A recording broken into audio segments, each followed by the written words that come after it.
आज के वीडियो में हम मानव में संक्रामक रोगों के बारे में पढ़ेंगे कि संक्रामक रोग है वो किन किन सूक्ष्म जीवों के कारण उत्पन्न होते हैं और कौन कौन से ऐसे रोग हैं जो संक्रामक रोग कहलाते हैं। ठीक है, तो इसमें सबसे पहले हम बात कर लेते हैं मानव में संक्रामक रोग विषाणु यानी वायरस, जीवाणु यानी बैक्टीरिया, प्रोटोजोआ, कृमि और कवकों द्वारा होता है। यानी मानव में जो संक्रामक रोग है वो वायरस के द्वारा जीवाणुओं के द्वारा यानी बैक्टीरिया, प्रोटोजोआ और कृमि, उसके अलावा कवक यानी फंजाई के द्वारा उत्पन्न होता है। ठीक है, उसके बाद बात करते हैं रोगजनक या रोगाणु क्या है, जिन्हें पैथोजन भी कहते हैं। ठीक है, ऐसे सूक्ष्म जीव जिनसे रोग होता है उन्हें रोगजनक कहते हैं। यानी जो जिन सूक्ष्म जीवों के द्वारा यानी कोई भी बैक्टीरिया है जैसे, ठीक है, तो उस बैक्टीरिया का कोई नाम होगा, उस बैक्टीरिया के द्वारा जो रोग उत्पन्न हुआ है उसे रोगजनक या रोगाणु या पैथोजन कहते हैं। ठीक है, आगे हम पढ़ेंगे तो आपको समझ आएगा कि रोगाणु क्या होते हैं। आगे बात करते हैं रोगों की प्रकृति के आधार पर मानव में होने वाले रोगों को निम्न भागों में बांटा जा सकता है। यानी रोगों की प्रकृति के आधार पर मानव में जो रोग उत्पन्न होते हैं उनको निम्न भागों में या निम्न प्रकार से बांटा गया है। ठीक है, सबसे पहले बात कर लेते हैं इसमें विषाणु जनित रोग, कि जितने भी विषाणु जनित रोग है उनके बारे में हम बात कर लेते हैं कि विषाणु जनित रोग है वो कौन कौन से है, और इसमें हम ट्रिक भी देखेंगे कि भी कौन सी ट्रिक है उसके द्वारा हमें याद कर सकते हैं। ठीक है, तो जितने भी हम पढ़ेंगे ये जो रोग पढ़ेंगे उनकी एक लास्ट में हम ट्रिक बनाएंगे, तो वो ट्रिक आपको वीडियो के अंत में मिल जाएगी। तो आपको वीडियो को पूरा देखना है और वीडियो को लाइक करना है, चैनल को सब्सक्राइब करना है। ठीक है, तो इसमें विषाणु जनित रोग है, ये देखते हैं सबसे पहले क्या है कि इस बारे में क्या लिखा गया है। विभिन्न प्रकार के विषाणु मानव में अनेक रोग उत्पन्न करते हैं। यानी विभिन्न प्रकार के जो विषाणु है वो मानव में क्या करते हैं, अलग अलग प्रकार के रोग है वो उत्पन्न करते हैं, जिनमें इन्फ्लुएंजा, पित्त जवर यानी पीला बुखार, हिपेटाइटिस, रेबीज, डेंगू, खसरा, AIDS, swine flu, herpes, polio आदि प्रमुख है। यानी ये सभी के सभी रोग है वो विषाणुओं के द्वारा यानी वायरस के द्वारा उत्पन्न होते हैं। इसमें सबसे पहले जो रोग है वो उसके बारे में पढ़ लेते हैं, वो है इन्फ्लुएंजा। इसका नाम है इन्फ्लुएंजा।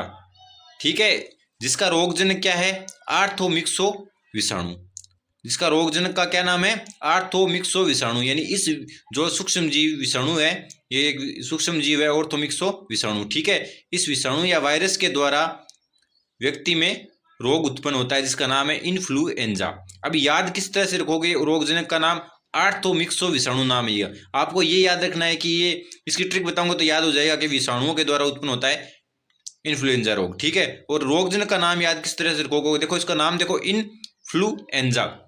इन माने अंदर, फ्लू माने सर्दी जुकाम होना, ठीक है, एंजा, इन तीनों को जोड़ोगे यानी इनका अर्थ निकालोगे। पहले इन माने अंदर, फ्लू माने जुकाम, ठीक है, एंजा, इन तीनों को ऐड करोगे या पहले इनका अर्थ निकालोगे उसके बाद इनको क्या करोगे, मिक्स करोगे। ठीक है, तो अर्थ निकालने के बाद क्या किया है आपने, मिक्स किया है। इनका अंदर फ्लू का सर्दी जुकाम, एंजा, ठीक है, तो इनको अर्थ निकालने के बाद में आपने मिक्स करके एक नाम बना दिया इन्फ्लुएंजा। तो इसका नाम क्या हो गया, आर्थोमिक्सो, यानी अर्थ मिक्सो।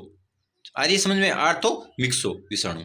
ठीक है, अर्थ निकालने के बाद में मिक्स किया है तो आर्थोमिक्सो विषाणु। उसके बाद बात करते हैं संक्रमण।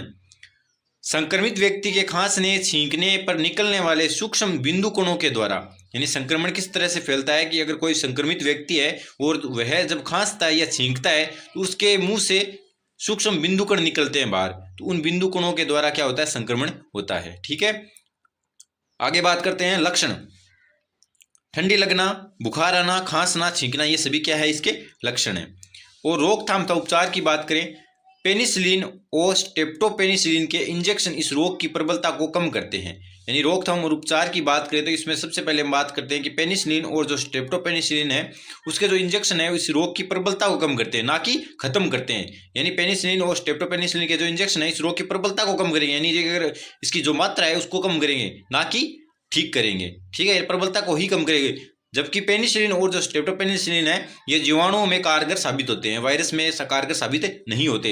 ये सिर्फ वायरस में प्रबलता को कम करते हैं, इस रोग की प्रबलता है उसको कम करते हैं। ठीक है, तो आपको याद रखना है, इसको नाम को आपको इसके साथ लिखना पड़ेगा। ठीक है, पेनिसिलिन और स्ट्रेप्टोपेनिसिलिन के इंजेक्शन इस रोग की प्रबलता को कम करते हैं, इस तरह से आपको लिखना पड़ेगा। ठीक है, और अगर जीवाणु में अगर कोई रोग में पूछे तो आपको उसमें इस तरह से लिख सकते हो, पेनिसिलिन और स्ट्रेप्टोपेनिसिलिन के इंजेक्शन इस रोग को खत्म करते हैं। ठीक है, तो आगे बात करते हैं रोगी के संक्रमित कपड़ों को उबलते पानी से साफ करना, यानी आपको क्या करना है कि रोगी के जो कपड़े हैं उन कपड़ों को उबलता जो पानी है उससे क्या करना है, साफ करना है। इसके बाद बात करते हैं इसके उपचार के लिए एमेंटाडीन औषधि का प्रयोग करना है। एमेंटाडीन जो औषधि है, दवाई है, उसका क्या करना है, उपयोग करना है, प्रयोग करना है। बहुत तेज बुखार होने पर, अगर तेज बुखार हो गई है तब क्या करना है, गीले कपड़े की जो पट्टी है उसका प्रयोग करना है। ठीक है, आगे बात करते हैं। दूसरा जो रोग है वो है हिपेटाइटिस। हिपेटाइटिस मानव में यकृत में सूजन एक विशेष प्रकार की विषाणु हिपेटाइटिस द्वारा होती है। यानी मानव में जो एक विशेष प्रकार की जो बीमारी है, जो यकृत में सूजन आने की, वह इसी हिपेटाइटिस के द्वारा आती है। ठीक है, हिपेटाइटिस 5 प्रकार का होता है। Hepatitis A, B, C, D, E. ठीक है, hepatitis A, hepatitis B, hepatitis C, hepatitis D, hepatitis E. ठीक है, संक्रमण की बात कर लेते हैं। हिपेटाइटिस ए और ई के विषाणु सामान्यतः मुख से प्रवेश करते हैं। यानी ए हिपेटाइटिस और हिपेटाइटिस ई है, उनके जो वायरस है इनके द्वारा जो मुख से प्रवेश करते हैं। ठीक है, हिपेटाइटिस ए और ई के जो वायरस होते हैं, जो कण होते हैं, वो मुख के द्वारा प्रवेश करते हैं। ठीक है, याद किस तरह से रखोगे कि मुख के द्वारा कौन से वायरस है वो प्रवेश करते हैं, तो देखो ए, बी, सी, डी, ई। ठीक है, तो इसमें ए बाहर की तरफ है, यानी इसका मुख बाहर की तरफ है, ई का भी मुख बाहर की तरफ, बीच के अंदर के वाले जो सारे क्या है, बंद है, ए के द्वारा बंद है और ई के द्वारा बंद है। बाहर कौन है, ए और ई, तो मुख से प्रवेश कौन करेंगे, हिपेटाइटिस ए और ई। आगे बात कर लेते हैं। जबकि हिपेटाइटिस बी और डी निम्न कारणों से होते हैं। हिपेटाइटिस बी और डी के कारण देख लेते हैं। दूषित रक्तदान से, यानी दूषित रक्तदान कर हो रहा है, उसमें अपरा द्वारा संक्रमित माता से गर्भस्थ शिशु में, अपरा मानी कि जो गर्भस्थ जो महिला होती है उसका जो शिशु है पेट के अंदर जो भ्रूण होता है, वो जिस जो नलिका द्वारा जुड़ा होता है उसे क्या कहते हैं, अपरा कहते हैं। ठीक है, अपरा यानी वह नलिका जिसके द्वारा भोजन का मतलब एक माता के शरीर से या खून का, रक्त का जो संचरण है वो जिस नलिका द्वारा होता है, उस नलिका को क्या कहते हैं, अपरा कहते हैं। ठीक है, माता से गर्भस्थ शिशु में। ठीक है, तो अगर वो अपरा क्या है, संक्रमित है, तो बच्चे को या जो शिशु है उसको भी क्या होगा, रोग उत्पन्न होगा, हिपेटाइटिस बी या डी। उसके बाद बात करते हैं संक्रमित साथी के साथ लैंगिक संबंध बनाने पर। यानी अगर कोई संक्रमित एक साथी है, प्रेमी है, तो उसके साथ, या कोई पति है तो उसके साथ महिला कोई लैंगिक संबंध बनाती है, तो उससे भी क्या हो सकता है, ये हिपेटाइटिस बी और डी उत्पन्न हो सकता है। उसके बाद बात करते हैं हिपेटाइटिस सी। हिपेटाइटिस सी सामान्यतया दूषित रुधिर चढ़ाने से फैलता है। यानी अगर दूषित रुधिर अगर किसी व्यक्ति में चढ़ाया जाता है तो ये हिपेटाइटिस या हिपेटाइटिस सी है वो उत्पन्न हो जाता है, यानी शरीर के अंदर पहुंच जाता है और हिपेटाइटिस रोग है वो उत्पन्न हो जाता है। उसके बाद बात कर लेते हैं इसके लक्षणों की। इसमें लक्षण में बात कर लेते हैं कि लक्षण इसमें क्या है, उल्टे आना, यकृत का बढ़ जाना और बुखार होना या जवर आदि। यानी लक्षण ये होंगे, उल्टी आएगी, बुखार होगी, यकृत है वो उसकी जो मात्रा है वो क्या हो जाएगी, बढ़ जाएगी, यकृत फूल जाएगा या सूजन आ जाएगी। ठीक है, यानी इसका आकार है वो बढ़ जाएगा। अब इसके बाद बात कर लेते हैं हिपेटाइटिस के परीक्षण की। हिपेटाइटिस है, इसके परीक्षण है वो क्या क्या है, किन परीक्षणों के द्वारा इसका पता लगाया जा सकता है। सबसे पहले बात कर लेते हैं SBT, जिसका पूरा नाम है सीरम बिलीरुबिन टेस्ट। ठीक है, ये बिलीरुबिन ये किस में पाया जाता है, रक्त में पाया जाता है। ठीक है, तो SBT ये टेस्ट होता है। ठीक है, परीक्षण, ये पहला परीक्षण हिपेटाइटिस का। दूसरा है SGPT, जिसका पूरा नाम है सीरम ग्लूटामिक पायरुविक ट्रांसएमिनेज। ठीक है, उसके बाद बात करते हैं एलिजा, जिसका पूरा नाम है एंजाइम लिंक्ड एमिनोसार्विंट एसे। ठीक है, उसके बाद बात कर लेते हैं रोकथाम एवं उपचार। ज़्यादा कार्बोहाइड्रेट युक्त तथा कम प्रोटीन एवं वसा वाला भोजन करना चाहिए। यानी ज़्यादा कार्बोहाइड्रेट की मात्रा ज़्यादा होनी चाहिए, कम प्रोटीन होना चाहिए और वसा वाला भोजन करना चाहिए। शारीरिक संबंध बनाते समय निरोध या कंडोम का उपयोग करना चाहिए। इंटरफेरोन दवाओं का उपयोग करना चाहिए।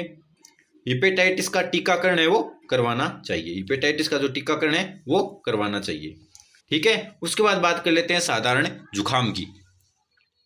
साधारण जुखाम का जो रोगजनक है वो कौन सा है, राइनो वायरस।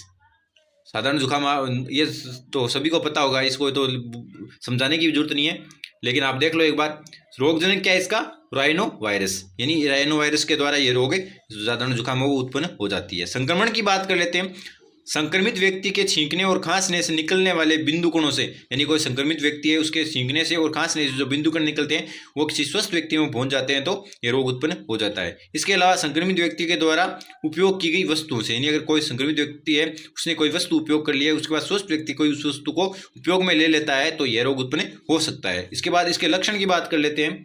छींकना, खांसना, गले में दर्द होना, नाक का बंद होना, सांस लेने में दिक्कत होना, यानी छींकना, खांसना, गले में दर्द होना, नाक का बंद होना, ये सभी क्या है इसके लक्षण है।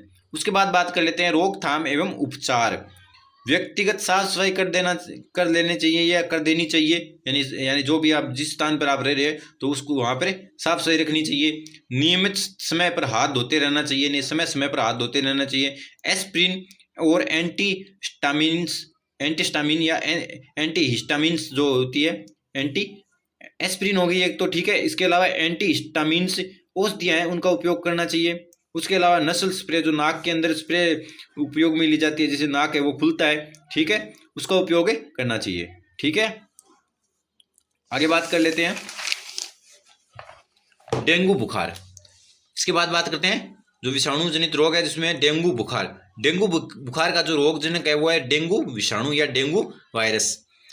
यह रोग, संक्रमण की बात कर लेते हैं इसमें। यह रोग मच्छर की एक प्रजाति है जिसका नाम है एडिज एजिप्टा द्वारा फैलता है। यानी जो डेंगू है, जो डेंगू बुखार है वो एक मच्छर की प्रजाति है जिसका नाम है एडिज एजिप्टा, उसके द्वारा फैलता है। उसके बाद बात करते हैं लक्षणों की। तेज बुखार, इसमें लक्षण की बात करें तो तेज बुखार होती है, गंभीर सिर दर्द होता है, नेत्रों के पीछे दर्द होता है, भूख ना लगना यानी भूख नहीं लगती है, जी मचलाना, पेशियों का दर्द, ये सभी है इसके लक्षण है। अगर ये लक्षण दिखाई देते हैं तो हमें डेंगू होता है, ठीक है। परीक्षण की बात करें, परीक्षण की तो एलिजा, जो मैंने अभी नाम बताया, एंजाइम लिंक्ड एमिनो सोर्वेंट एसे, और दूसरा जो परीक्षण है एसे, और तीसरा है reverse transcriptase polymerase chain reaction PCR, ठीक है। ये सभी क्या है इसके परीक्षण है, टेस्ट है, ठीक है। उसके बाद बात कर लेते हैं रोकथाम एवं उपचार। मच्छरों के प्रजनन की जगहों को साफ सुथरा या समाप्त कर देना चाहिए, यानी मच्छरों के प्रजनन की जो जगह है उनको या तो साफ सफाई रखनी चाहिए वहाँ पे, या वहाँ पे उनको क्या कर देना चाहिए, पूरी तरह से समाप्त कर देना चाहिए। अंधेरे तथा नमी वाले स्थानों पर कीटनाशक डीडीटी का छिड़काव करना, यानी अंधेरे तथा नमी वाले जो स्थान है, अंधेरा जहाँ पे ज़्यादा है और जहाँ पर नमी ज़्यादा है वहाँ पर कीटनाशक डीडीटी का क्या करना चाहिए, छिड़काव करना चाहिए, ठीक है। डाइक्लोरो डाइफेनिल ट्राइक्लोरोएथीन, ठीक है, उसका छिड़काव है वो करना चाहिए। इसके बाद बात करते हैं इनके अतिरिक्त दरवाजों और खिड़कियों में जाली लगानी चाहिए। इन दरवाजे और जो खिड़कियां हैं वहां पर क्या लगानी चाहिए, जाली का प्रयोग करना चाहिए, जिससे क्या वो मच्छर घर में ना आ सके। डेंगू बुखार की कोई विशेष प्रतिजैविक औषधि नहीं है, प्रतिजैविक यानी एंटीबायोटिक जो औषधि है जो है वो नहीं है। बुखार के यानी अगर बुखार होता है तो पैरासीटामोल ली जा सकती है, यानी बुखार के लिए आप क्या ले सकते हो, पैरासीटामोल है वो ले सकते हो, ठीक है।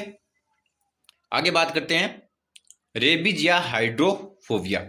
आगे बात कर लेते हैं रेबीज या हाइड्रोफोबिया। इसमें बात करते हैं रेबीज या हाइड्रोफोबिया, उसका रोग जनक क्या है। रेबीज एक गंभीर केंद्रीय तंत्रिका तंत्र संबंधी रोग है, यानी रेबीज है वो एक गंभीर केंद्रीय जो तंत्रिका है उससे संबंधित रोग है, तंत्रिका तंत्र या न्यूरॉन से संबंधित रोग है। संक्रमण की बात करें तो कुत्ते तथा बंदर के काटने से होता है, यानी संक्रमण इसका जो है रेबीज या हाइड्रोफोबिया का, उसका संक्रमण क्या है, कुत्ते या कोई बंदर है उसके काटने से ये रोग उत्पन्न हो जाता है। संक्रमण की बात करें तो इसमें दूसरा पॉइंट है इन जानवरों के लार में विषाणु पाया जाता है, यानी कुत्ते और जो बंदर है इनके जो लार होती है, इन लार में विषाणु यानी वायरस पाया जाता है, और लार द्वारा ही दूसरे व्यक्ति में संक्रमण होता है, यानी जो लार है उस लार के द्वारा ही किसी व्यक्ति में संक्रमण है वो फैलता है। आगे बात कर लेते हैं लक्षणों की। जो रेबीज या हाइड्रोफोबिया रोग है उसके लक्षणों की। विषाणु के शरीर में प्रवेश करते ही शरीर में उत्तेजना उत्पन्न करता है, यानी जब ये रोग उत्पन्न हो जाता है, ये जो विषाणु जो शरीर में पहुंच जाता है, प्रवेश कर जाता है, तो शरीर में क्या उत्पन्न हो जाती है, उत्तेजना उत्पन्न हो जाती है, और बाद में मस्तिष्क की कोशिकाओं एवं मेरुरज्जु यानी रीढ़ की हड्डी को नष्ट करता है, यानी धीरे धीरे यह विषाणु क्या करने लग जाता है, मस्तिष्क की जो दिमाग है उसकी कोशिकाओं को नष्ट करने लग जाता है, साथ ही जो रीढ़ की हड्डी है उसको भी नष्ट करना स्टार्ट कर देता है। सिर में दर्द होना, यानी और लक्षण है इसमें सिर में तीव्र दर्द होना, शरीर में तीव्र ज्वर यानी बुखार आना, गले एवं छाती की मांसपेशियों में ऐंठन होने लगती है जिससे रोगी को घबराहट होती है, ठीक है, यानी उत्तेजना या घबराहट होती है, क्यों? सिर में तीव्र दर्द होता है, शरीर में तीव्र बुखार आती है, गले और छाती में की जो मांसपेशियां हैं उनमें ऐंठन उत्पन्न होने लगती है इस रोग के उत्पन्न होने के बाद या इस रोग के द्वारा। रोकथाम एवं उपचार, यानी जो रेबीज या हाइड्रोफोबिया जो रोग है उसके जो रोकथाम और उपचार है वो निम्न प्रकार है, जिसमें रेबीज रोकने के हेतु कुत्ते एवं बिल्ली के बच्चों का टीकाकरण करवाना चाहिए, यानी पालतू जो कुत्ते और बिल्लियां हैं उनके जो बच्चे हैं उनका टीकाकरण है वो करवाना चाहिए। संक्रमित कुत्ते के काटने पर टीका लगवाना चाहिए, यानी अगर कोई संक्रमित कुत्ता है और उसने काट लिया किसी व्यक्ति को तो टीकाकरण है वो करवाना चाहिए, टीका लगवाना चाहिए। पहले ये टीके 14 होते थे परंतु वर्तमान में 6 खुराक दी जाती है, यानी पहले जो टीके लगते थे तो वो 14 टीके लगते थे किसी संक्रमित कुत्ते के काटने के पश्चात, परंतु अब आज के समय में 6 खुराक ही दी जाती है, 6 टीके ही लगते हैं। आगे रेबीज के बाद बात कर लेते हैं स्वाइन फ्लू की। स्वाइन फ्लू जो रोग है वो रोगजनक H1N1 विषाणु के द्वारा उत्पन्न होता है, यानी H1N1 विषाणु है इसमें रोगजनक का कार्य करता है। उसके बाद बात करते हैं संक्रमण की।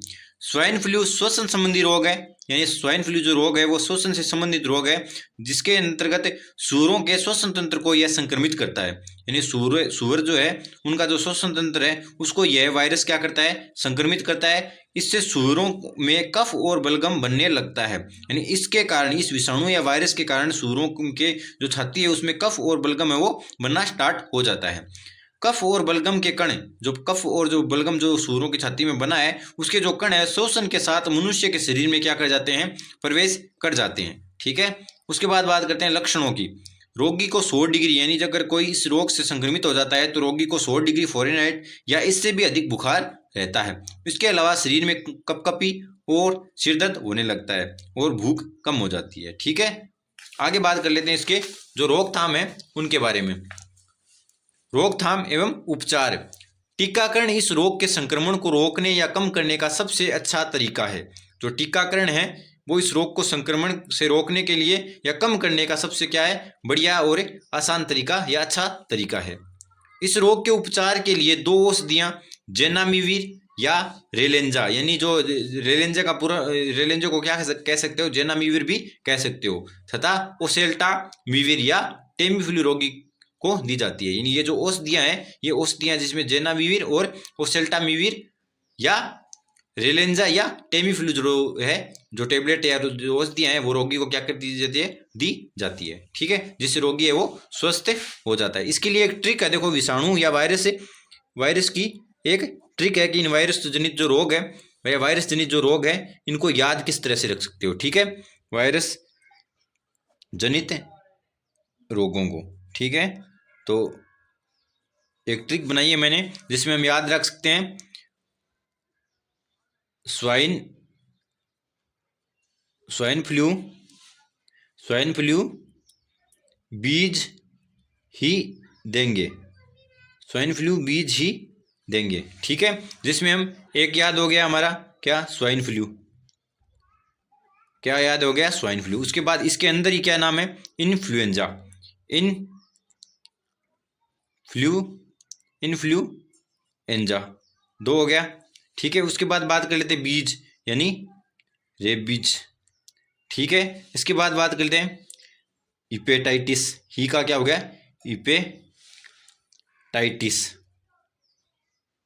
हिपेटाइटिस। ठीक है, और बच गया लास्ट देंगे यानी डेंगू। ठीक है, और जो बुखार है साधारण बुखार वो आप याद रख लेना। ठीक है, ये नॉर्मल बात है। ठीक है, कि ये वायरस के द्वारा होती है। ठीक है, ये इसकी ट्रिक है। ठीक है, आप देख लो वायरस जनित रोगों यानी स्वाइन फ्लू बीज ही देंगे, जिसमें स्वाइन फ्लू का स्वाइन फ्लू हो गया, उसके बाद इन्फ्लुएंजा, बीज रेबीज, ही हिपेटाइटिस और डेंगू। ठीक है।